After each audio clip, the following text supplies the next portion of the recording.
The New York Mets are not hitting right now at all.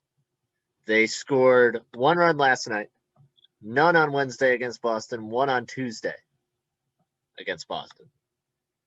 They had gone 20 innings without scoring a run, which is pathetic. And they are now 9-11 in the NFC East. Oh my gosh, the NL East. I'm sorry. And funny thing about the NL East right now, nobody's above 500. But the New York Mets have not been able to take advantage of that, build a lead in the division because they have not been hitting. And it's everyone up and down the lineup. They're struggling big time. It's been an issue. Chris, you're the Mets fan here. I'll go to you first. Are you worried about the way this lineup has performed the first month of the season?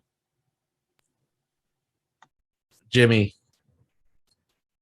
you're asking me to lie on the radio. I want to say no. I want to say no so badly. I'd like to say that the Mets have the talent in the building, the resources, the ability in the building right now to pull this all together and make it work.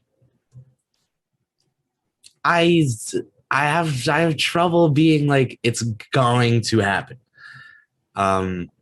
Something about this team though screams resilience to me, and then it's not showing. Like you got guys like Pete and Dom who are, to me, the heart of New York baseball. I mean, obviously the Yankees from an international perspective are the team, but in my heart, it's Alonso and Smith and McNeil.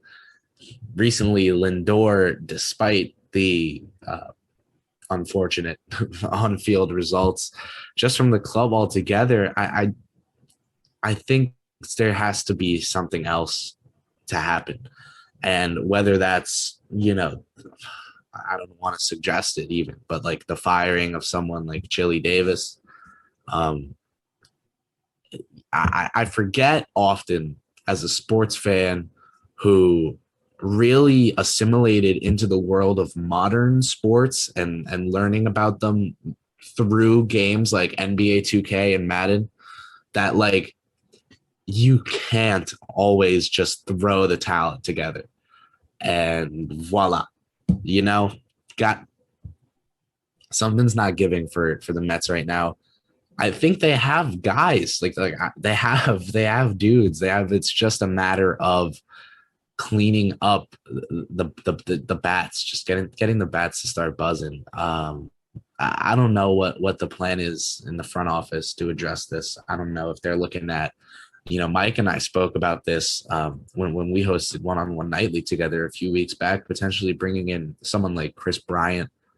I don't know what's in the plans, the potential plans, the wishes for the Mets, but it has to be something that will provide a little shock of lightning to the organization, whether it be an acquisition, whether it be a firing, whether something's got to give here, because I believe that we do have the ability to make it work. I just don't know with the situation we're in right now that it will roll itself into a working one at some point. Well, you thought you had that in the offseason with Lindor, and he's hitting 189 with 1 home run. So you thought you brought that in. You thought you made that shock move, and it just hasn't worked out. Yeah, I think what's if I just jump in here. I mean, I'm not the Met fan here. Obviously, Jimmy, Chris, you guys are the Met fans, but when I look at this team on paper, they are very talented. I mean, this is a team that's poised to make a run in this division. And this division, quite frankly, is wide open. I don't think Atlanta's been nearly as good as a lot of us thought they would be this year. The Phillies are at the top of the division. They're 13-13. I mean, the Mets are a game back of first place in this division. I know it's really early, and I know there's a lot of baseball left to be played, over 130 games left. But I think the Mets are in position to make a run. They're on a 3-game skid, obviously, but when you have Jacob deGrom and Marcus Stroman pitching as well as they're pitching, and even Taijuan Walker, who's been a surprise this year, you're getting Carrasco back supposedly in a week, and then when Syndergaard comes down near All-Star break, I mean, the pitching is going to be there. Obviously, maybe the bullpen side of it, not as much, but the starting rotation is just as good as maybe any in the MLB. I think you can make the comparison to even the Dodgers and San Diego. So I think for those reasons, the Mets are going to be contenders in this division. I just think it's the lineup. And this is the same lineup that led the league in batting average last year. Last year, there were a lot of problems about runners in scoring position and batting average with runners in scoring position. But this year, the problem is really just getting hits with guys like Lindor, McNeil struggling, both hitting under 200. And I think when this lineup starts to come together, the pitching's there. So if I'm a Met fan, I'm not too worried right now. This was a project.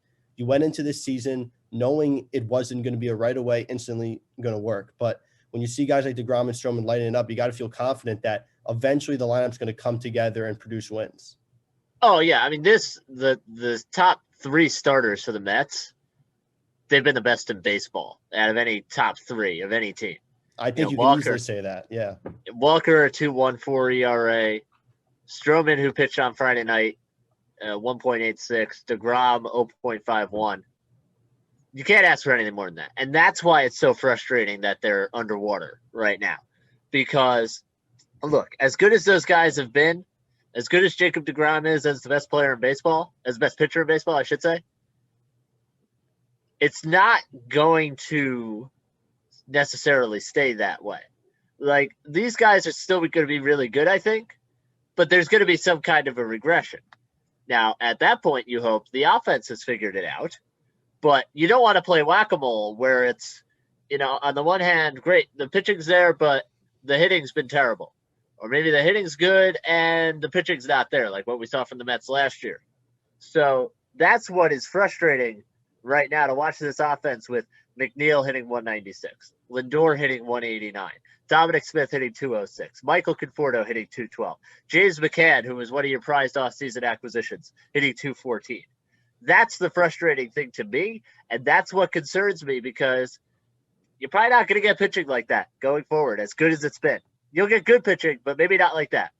And the Mets were in a position to take advantage of that with even competent offense, right? We're not even talking about, blow the doors off, score 5-6 runs a game. We're not talking about that. We just need enough, we're talking about timely hitting to help these pitchers out. And the fact that they haven't gotten that, I think I'm concerned. I will be honest. I know it's early. I don't try to draw conclusions too early, but it's concerning to me. And you can qualify me as being very concerned. Yeah, and just to go off that, I mean, you mentioned taking advantage of the pitching while it's on fire right now. I mean, you got to produce more than 3 hits when DeGrom gives you a 1-run, 7-inning pitching performance. I mean, you can't have 3 hits against the Red Sox in that game. That just is not – that cannot happen. So I think for those reasons, this is the same Mets story of not capitalizing on their pitching performances. And Mets pieced together wins in games where they don't have the pitching, when guys like David Peterson go out and give you 5 innings and a couple runs. I mean, they are classic for not hitting in the games where they can easily capitalize on 2 or 3 runs when DeGrom's out there and they can't even do that. So I think that says a lot about where this hitting needs to go in order for them to be competitive. What's super frustrating too is almost that I feel like we were going into the season thinking that, like, all right, offense is good now. This is going to be fun. Pitching, we'll see if the rotation holds up with the injuries and everything. We know different. And then it's been the total opposite. I mean, the pitching's been the best in the MLB, I believe, by ERA. I would think it's number 1, and the offense has been abysmal enough for us to still be talking about how abysmal it is, because how can they not score? It's just it's not clicking. Yeah, I mean, they went 20 innings without scoring a run. These were the starters they dealt with in that time. All right, you ready for this? Garrett Richards, Nick Pivetta, Chase Anderson. And they scored 2 runs in those games. I mean, this is not, no offense to those guys, but this is not, the Clayton Kershaw, Max Scherzer, guys you would see regularly in the NL East, Trevor Rogers, guys who are really good pitchers. Like, this is not that at all. these are not good pitchers they're going against, and yet the offense is still doing this. Yes, I'm concerned. I don't know what the next steps are. Luis Rojas, I think the fan base is turned on at this point, but that's not indicative of anything really. I don't know if he's a good manager or not, to be honest.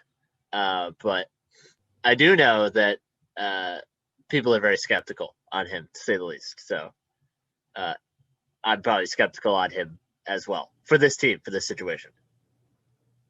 Yeah, definitely. I think he stepped into a position where I think the guy before him, Callaway, was not the guy for that job, obviously.